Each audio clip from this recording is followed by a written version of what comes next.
আজ আমরা বানাবো লাউ শুক্তো, যেটা এই গরমে খাওয়া খুব উপকার। বাচ্চা বড় সবার পক্ষে ভালো।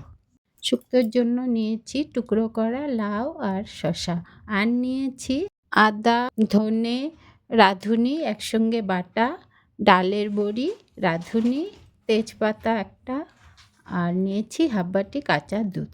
কড়াইয়ে অল্প তেল দিয়ে বড়িগুলোকে সামান্য ভেজে তুলে নেব।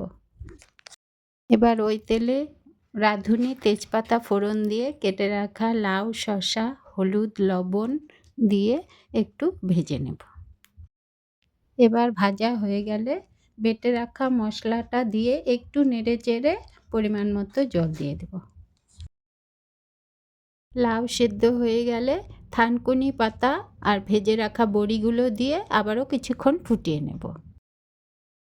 এবার পরিমাণ মতো চিনি, দুধ দিয়ে একটু ফুটিয়ে শেষে ঘি ছড়িয়ে নামিয়ে নিলে রেডি আমাদের লাউ শুক্তো।